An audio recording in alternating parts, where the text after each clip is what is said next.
Hello நண்பர்களே, வணக்கம். நான் உங்கள் பிரியா. நம்ம இன்றைக்கி பார்க்க போகிற பதிவு என்ன அப்படின்னு பார்த்தீங்கன்னா, நம்மளுக்கு முருகரோட அம்சத்தில் குழந்தைகள் பிறந்திருக்காங்க அப்படின்னா, அவங்க இந்தந்த மாதங்களில் பிறந்த குழந்தைகளை நம்ம முருகரோட அம்சமாக சொல்லலாம். இது பெரியவர்களுக்கும் பொருந்தும். ஸோ அது எந்தெந்த மாதங்கள்னு சொல்லிட்டு நம்ம இந்த பதிவில் பார்க்கலாம். அதுக்கு முன்னாடி நீங்கள் இந்த பதிவு பார்க்கக்கூடிய முருக பக்தர்களாக இருந்தீங்க அப்படின்னா, மறக்காமல் நம்மளோட கமெண்ட் பாக்ஸில் ஓம் சரவணபவாங்கிறத கமெண்டாக போஸ்ட் பண்ணுங்கள். ஸோ முருகன் அருளால் நீங்களும் உங்களோட குடும்பமும் வளம் பெற்று வாழட்டும். வாங்க நம்ம இப்போ பதிவுக்குள்ளே போகலாம். ஸோ முருகப்பெருமானோட அம்சத்தில் பிறந்த குழந்தைகள் எந்தெந்த மாதங்களில் பிறப்பாங்க அப்படின்னு பார்த்தீங்கன்னா, முதலாவதாக அவங்க பிறக்கக்கூடிய மாதம் சித்திரை மாதத்தில் பிறக்கக்கூடியவங்களை முருகப்பெருமானோட அம்சம் அப்படின்னு சொல்லுவாங்க. ஏன் அப்படின்னு பார்த்தீங்கன்னா, இந்த சித்திரை மாதத்தில் பிறக்கக்கூடிய குழந்தைகள் அது ஒரு வழக்காகவே சொல்லப்படுது. சித்திரை அப்பன் திருவிழா அப்படின்னு சொல்லுவாங்க.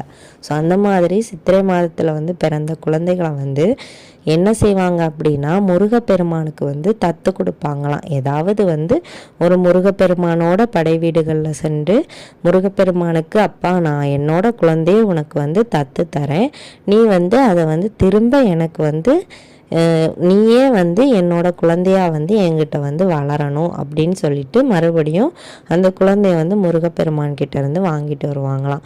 இந்த மாதிரி பழைய காலத்திலேருந்தே வழக்காக சொல்லப்படுது. ஸோ இந்த சித்திரை மாதத்தில் பிறக்கக்கூடிய குழந்தைகளை முன்னோர் காலத்தில் ரொம்பவும் இந்த மாதிரி சொல்லியே வச்சு வளர்த்துருக்காங்க. ஸோ அந்த மாதிரி இப்போ அது வழக்கில் இல்லை. இருந்தாலுமே இந்த சித்திரை மாதம் பிறந்த குழந்தைகளை முருகப்பெருமானுக்கு தத்து கொடுக்கறதுனால அவங்கள முருகப்பெருமானோட அம்சம் அப்படின்னே சொல்கிறாங்க. அது ஆண் குழந்தைகளாக இருந்தாலும் சரி, பெண் குழந்தைகளாக இருந்தாலும் சரி.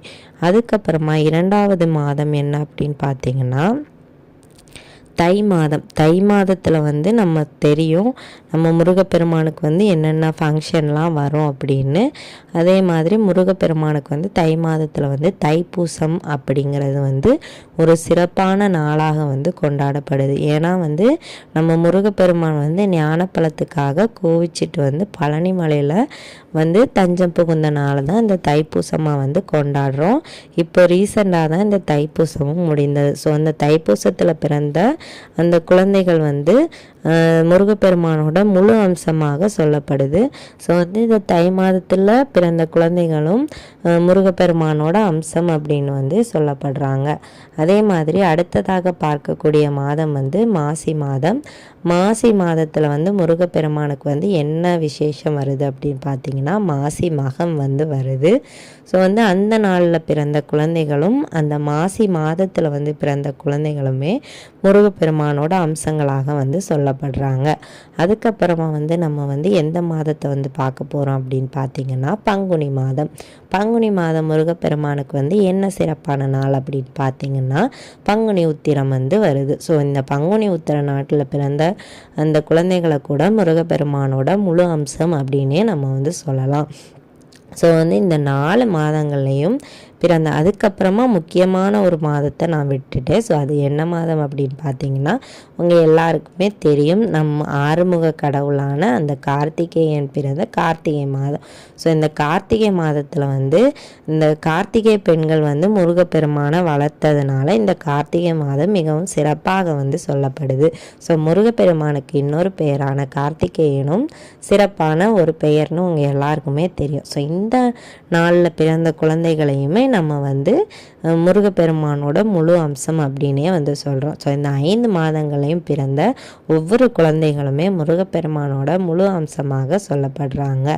ஸோ இவங்களில் முக்கால்வாசி பேர் பார்த்திங்கன்னா கண்டிப்பாக முருகப்பெருமானோட முழுமையான பக்தர்களாகத்தான் இருப்பாங்க. ஸோ நீங்களும் இந்த மாதத்தில் எந்த மாதத்தில் பிறந்திருக்கீங்க, இல்லை உங்களுக்கு குழந்தைகள் ஏதாவது இந்த மாதத்தில் பிறந்திருக்காங்களா அப்படிங்கிறதையும் நம்மளோட கமெண்ட் பாக்ஸில் கமெண்ட் பண்ணுங்கள். என்னோட பொண்ணு எப்போ பிறந்தாங்க அப்படின்னு பார்த்தீங்கன்னா, என்னோட பொண்ணு சித்திரை மாதத்தில் பிறந்தாங்க.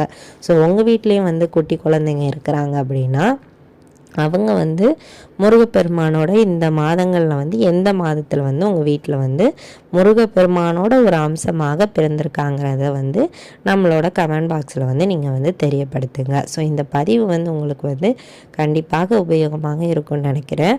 உபயோகமாக இருந்தது அப்படின்னா மறக்காமல் லைக் பண்ணுங்கள். இந்த வீடியோவையும் உங்களுக்கு தெரிஞ்சவங்களுக்கு ஷேர் பண்ணுங்கள். நம்மளோட சேனலை சப்ஸ்கிரைப் பண்ணுங்கள். இந்த வீடியோவின் முழு பதிவை பார்த்ததற்கு மிக்க நன்றி. Please provide me with more context.